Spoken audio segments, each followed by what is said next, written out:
We've all seen the movie The Matrix. It was interesting and fun on the big screen of the TV, but has it become a bit too real in your own life? Are you seeing glitches in the Matrix and trying to figure out what's happening? Have you been told that you've been tricked and that you need to fight against what they've done to you? The deception. Whether you're just beginning to notice, or if you've been searching for a more peaceful and congruent way to live without battling them, you're in the right place. I'm Ken, and I'll be joined by Eliza and Raina Stella. Let's explore together on the Liberty Ark. Welcome back to the Liberty Ark Podcast. We're on number 29, I think, tonight. And I'm Ken, and I'm here with Eliza and Raina Stella, as always. You guys doing all right this evening? Doing great here. Great to see you both. Doing really good, Ken and Eliza. Good to see you. Good. And we're going through a book, kind of basing the podcast on a book called The Great International Heist. It's written by some friends of ours, authors Rebecca and Jonathan Rodriguez. And they have a program called White Rabbit.Academy. And we'll talk a little bit more about that as we go along. But this is all about finance, but not necessarily from the standpoint that you would see on most programs. More on the basis of where did money come from? How is it used to control us? What are the banks up to? And this evening, I think quite a bit of what we're going to talk about is about banks and the legal system and the controllers of the system, shall we say. All right, so I'm going to have Eliza, if you would, read a couple pages here. I think we got 5 pages. Do you want to do them one page at a time, or do you think it'd be best to go through the whole thing? Do you guys have an opinion? Why don't we roll through it and Okay. then come back, and so we don't. Okay, so we'll kind of get context from going through it once. Yeah, Okay. that's my thought. All righty. Go right ahead. Okay, here we go. Episode 29, The Role of Banking. Let's continue our discussion around the duality of authority, in which the church and state utilize the interweaving components of the legal system, contracting, banking, and media to maintain their illusions of control, beginning with banking. Banks play a crucial role in this system, acting as intermediaries between the individual's intrinsic value, their life force and labor, and the demands of the external system. Banks leverage this value to create and control the flow of currency, which is a representation of individuals' energy and potential. By managing this flow of currency, banks exert significant control over economic activities and individual livelihoods. Banks issue loans, manage accounts, and facilitate transactions, all while profiting from the interest and fees charged on these services. This creates a dependency on the banking system, as individuals rely on banks for financial stability and access to resources. The relationship between the Crown, representing ultimate authority, and the bank as the custodian of value, forms the backbone of the control system. The Crown delegates financial control to the bank, ensuring that currency and economic policies are regulated within the parameters set by the Crown's authority. Now, some of the context has been set in previous podcasts. So we'll go through a little bit of development of context just so this makes sense if you just are listening to this podcast. Mm-hmm. But it would be really helpful to go back and listen to the other podcasts where we've gone into a lot of detail over the money system in the U.S., how money gets created, Federal Reserve stuff, and law, a lot of discussion over law. But we'll stick with this. But if you want to understand a little more, if some of this makes kind of sense, but not really, you might want to go to some of the prior podcasts and go a little deeper into those concepts. So what are you guys thinking from this? One thing that just for my own clarity, as we've learned, but for all of you out there as well, is when the crown is mentioned in this day and age that we're talking about the control of the crown. We're not necessarily talking about the control of a king or queen. We're talking about the control at the top of the world.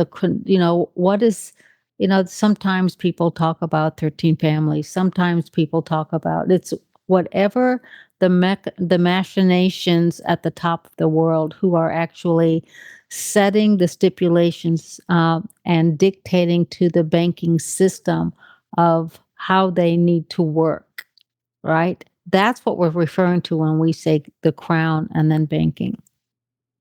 Would it be like pretty much the rule makers? Like the rule makers, right? In general. Bingo. The rule makers, and we're kind of the rule takers, unless we really seek to comprehend exactly, who we are and what we can do. Yeah, and there's lots of levels of rule makers, and we're really talking here about the rule makers for the rule makers, shall we say? There you go. I think most people think that the Congress and so forth, and even the president, are the rule makers, but in reality, I think most people are beginning to recognize that they're pretty much all controlled by something else. And what we're referring to here is that something else. They're controlled by the rule makers, the real rule makers. Yes. The other thing, go ahead, Ken, sorry. Which are not elected. The other thing, and thank you for that explanation on the crown there, Eliza. One of the dual of authority is where I was a little bit stuck thinking that it was just related to two entities per se, let's say church and state, but there's really more to it.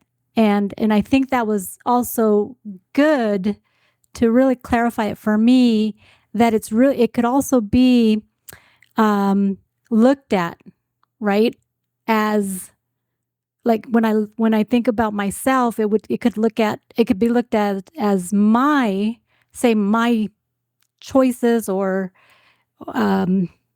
versus, well, my choices, my power versus the outside power outside of me, right, outside of us. And maybe if you guys can help me, Ken, Eliza, clarify that, if that's along the lines. I'm going to throw out a couple of words like contrast and separation. Okay, duality comes from differences, right? There's this over here and there's this over here. And that's how we perceive things, as I'm over here and that microphone's over there, right? That's how we perceive our world, is through separation and through contrast. Otherwise, everything just merges together, right? And there's many, many dualities.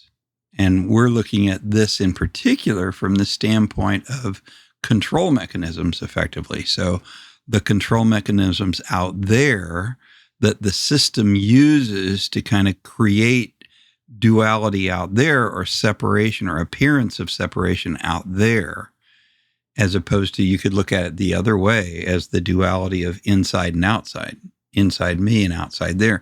And that can be a power structure where people don't realize they have power on the inside because they're just looking out there and seeing the power out there.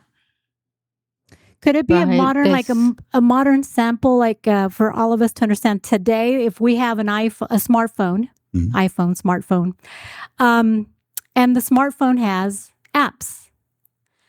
But if I turn around to you, Ken or Eliza, and ask you permission to use that app on my iPhone, smartphone, I really don't need to ask for permission when I have it there. Is that also related? I don't know that I would see that as a duality situation, really, but I mean, it's an authority question, and I think it demonstrates that, a lot of people think they need some outside authorization to run their own lives, basically. And the system likes to make you think that you need permission to make your own decisions and run your own life.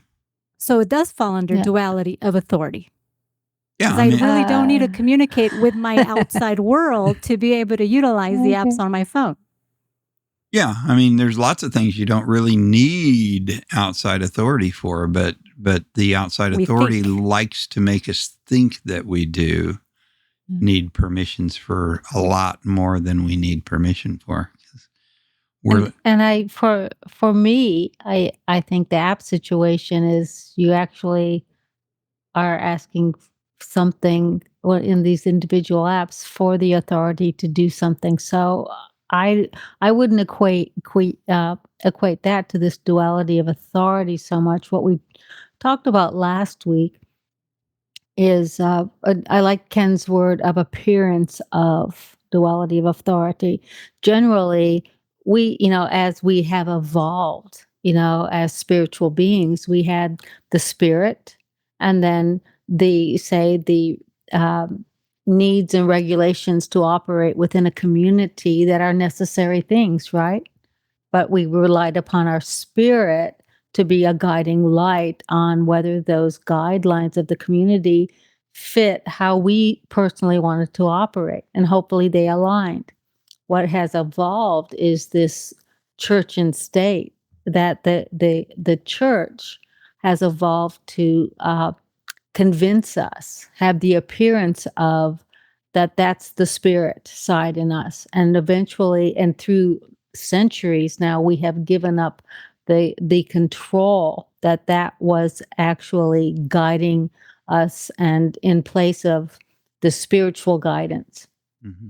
Right. So we have that side, and then we have the state, which is the community guidelines, etc., so that we can operate as a society. So both of those, that spirit side, that church side, is not the inner spirit that we talk about, but it has the appearance of. And I think that is not as strong in many people as it used to be. And the state has gotten stronger and stronger to be the control mechanism. But both of those, that duality of authority, are outside of us because it does give the appearance of covering both sides of where we need guidance in our lives. And we've got to take back our own power to see, to basically dictate to ourselves how we want to operate as moral, sentient, good beings. Just my thought. Mm-hmm. Yeah, but a lot of people don't want to. I don't think a lot of people exercise that inner power and become totally reliant on the external. And the external power controllers like that and encourage that. And I think humans over time have gone more into acceptance of that control from the outside and don't have inner trust. So they look to authorities and experts. I get questions in my office all day long that just don't make any sense to me because I don't think from the perspective that the people that are asking the questions think from. Right? Would you call it insecurity, Ken? Like the individual has... I there's some of that, but it's, they just don't have a connection to themselves. And so, just a stupid example that just drives me crazy is people want to know how much water they should drink every day. And they run around with these bottles and stuff because somebody told them they should drink X amount of water. And my answer is, God gave you this weird thing called thirst. Listen to it, but people lose connection to their inner understanding of their needs and push that off onto experts to make those decisions for them because they don't trust what's going on inside. And they actually don't like it when I won't give them an answer and tell them to listen to themselves, to learn to listen to themselves, right? Because do they take it like that was a sarcastic or like some type of like I have to be very careful in how I say it, but I'm not as careful always as I should be. So sometimes, but I mean, most of my patients are quite used to my approach, and so they wouldn't be coming back if they couldn't deal with how I see things. But it kind of shocks me sometimes, the amount of, it's not distrust in themselves. It's just unawareness that trust even in themselves makes any sense, right? Because the system has taught them so much to look out there to some expert to tell them what to do.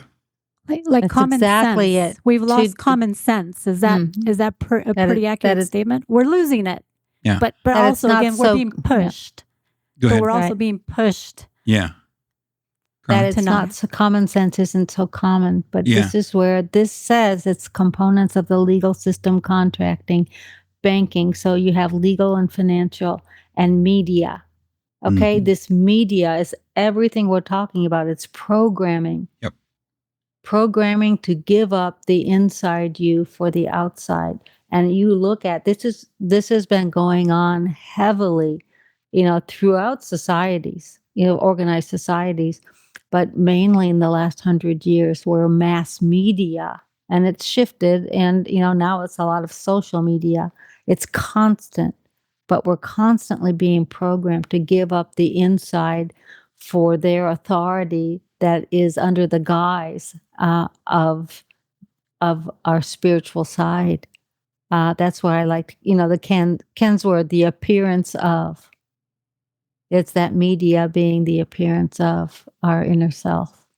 Yeah, and X is a fantastic demonstration of, you can just watch how people go in groups and all they talk about today is this one thing. And then the big thing tomorrow is this other thing. And it's just controlling everything about their lives and driving them from one fear or one anger to another.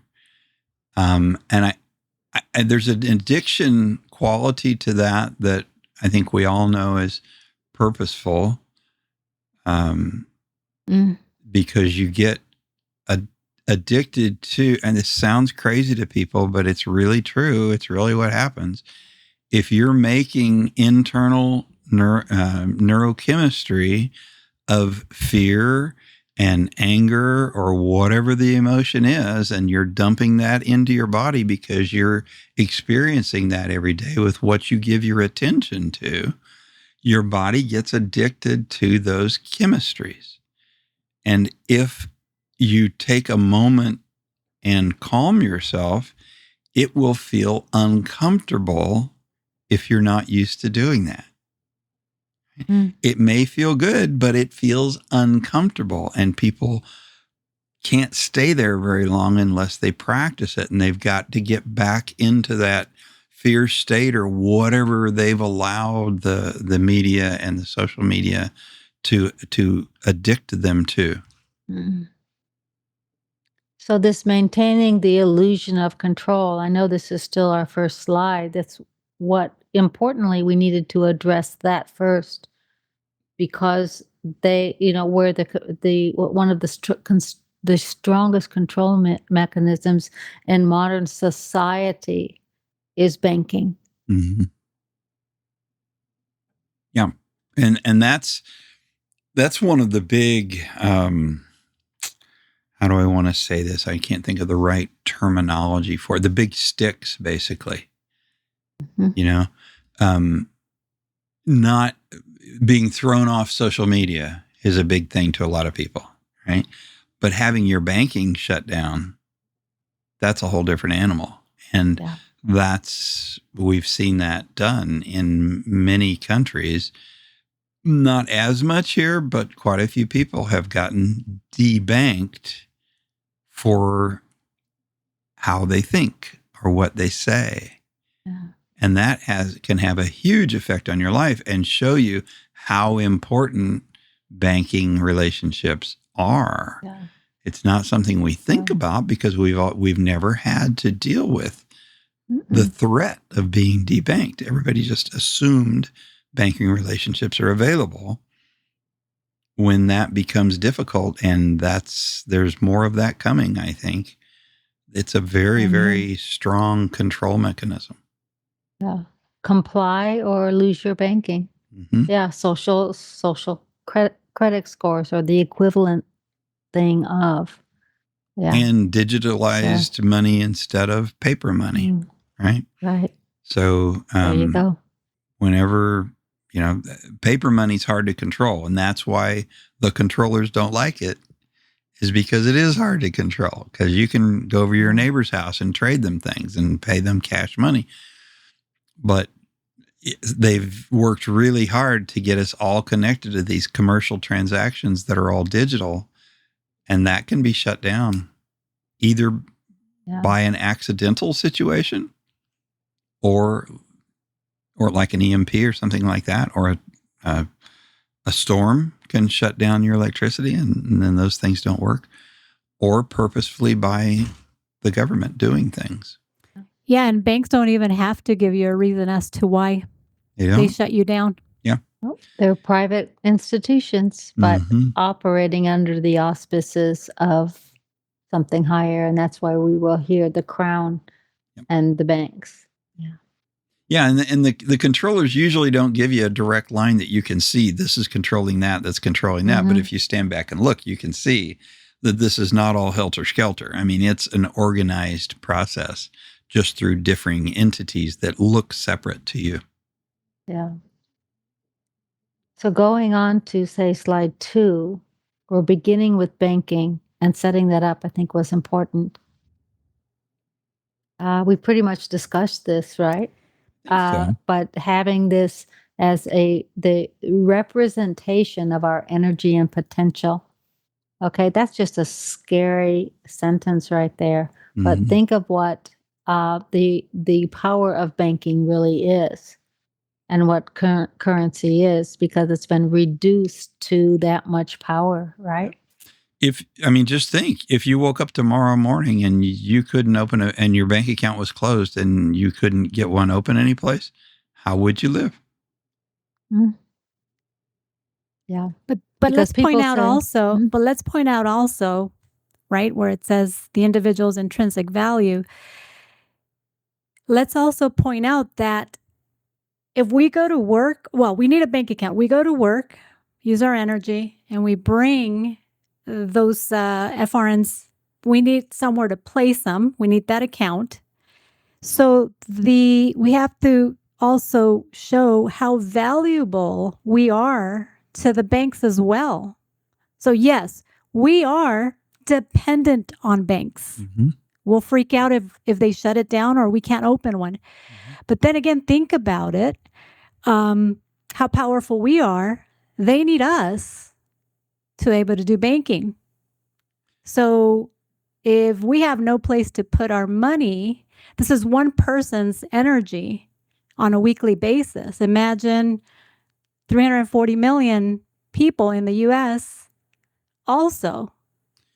This is where I understood those posts that come out suddenly where if we all understood this and united, even one day would make a big impact in the economy. Yeah, the power of the masses is humongous, but the masses are watching football games.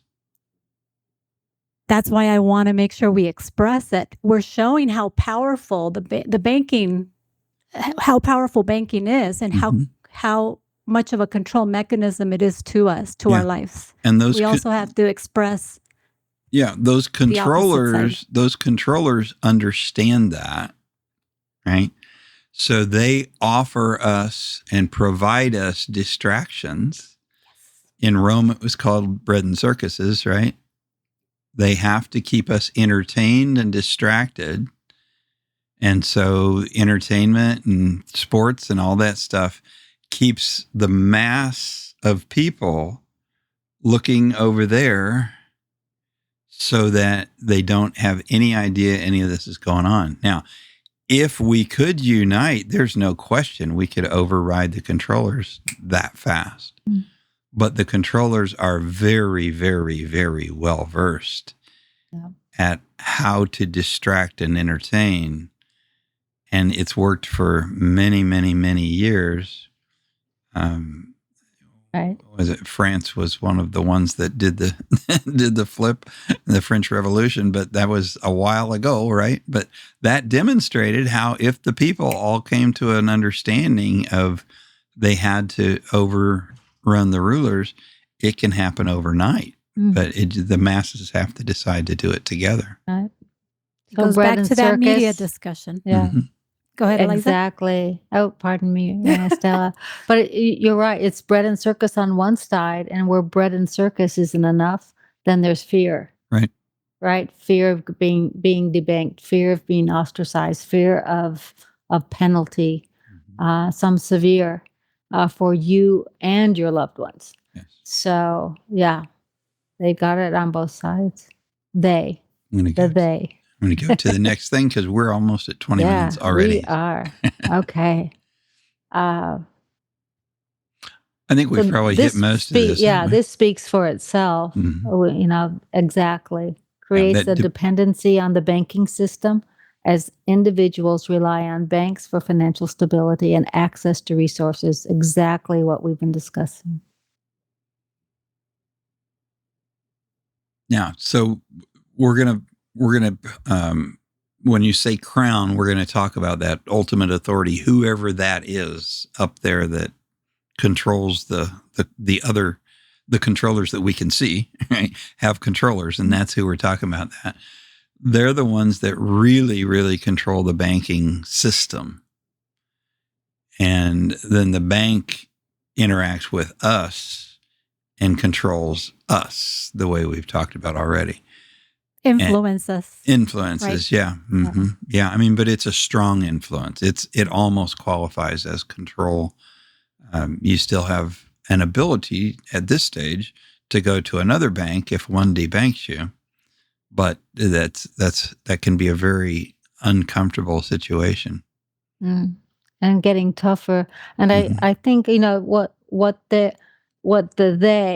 whatever the controlling, entity at the top of the world is, where they gain their power is by so that they are not to blame, is then they give the control, make it look like the control is on the private entities, private companies, private banks, private airlines, private, so making all of them the bad guys that have the right to, basically tell us this is a private service, go elsewhere. Mm-hmm. But ultimately it's being dictated, the policies are being dictated from top down, and the social media programming side, where it's that duality of authority that we discussed in depth last week. Mm-hmm.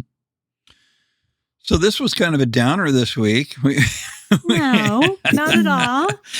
It's an eye opener, I think, is the best way to look at it. Just it's an awareness and recognition side, because the more people that we can get aware of the control and the distraction being used against you, the higher probability that we can open up awareness to people to make change.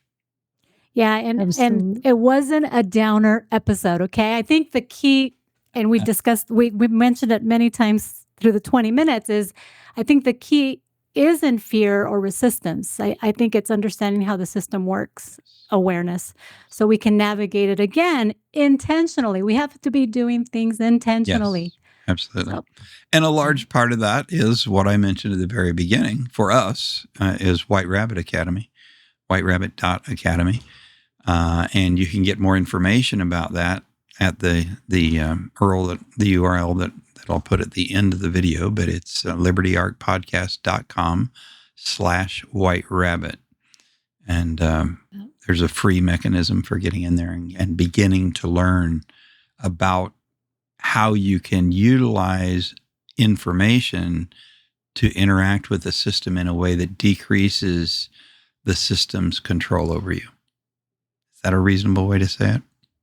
Yes, it is. Yes. And to have our eyes opened and pursue more opening of the eyes. Yeah, we And try then really. White Rabbit is a great starting point for Yeah. a lot of beauty. There's a lot of beauty there. We and a lot try of on learning. here to expand consciousness, but not give a lot of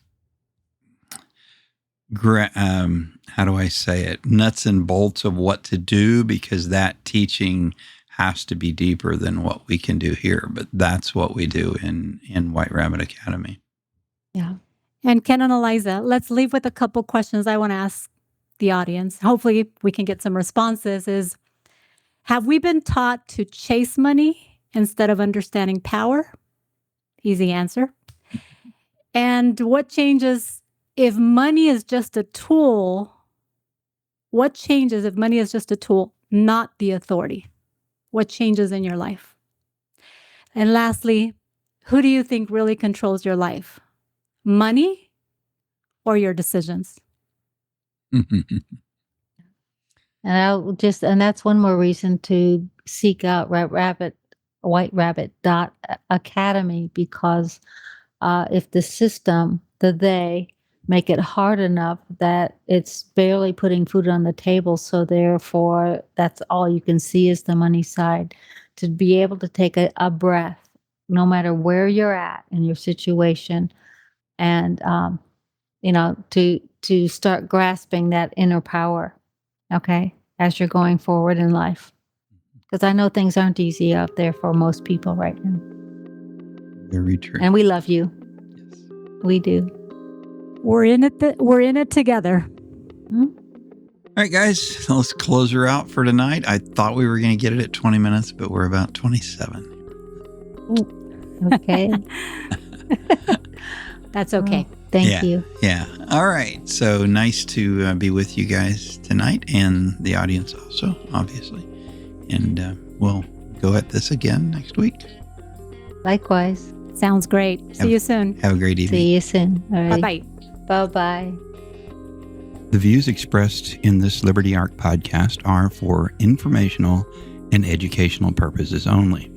They do not constitute legal or tax advice, and they may not reflect the official positions of anyone at all, really.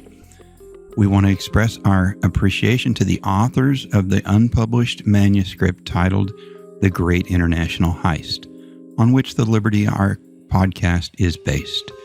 Rebecca and Jonathan Rodriguez, the authors, provide courses that go into much greater depth and are available at libertyarkpodcast.com/White Rabbit.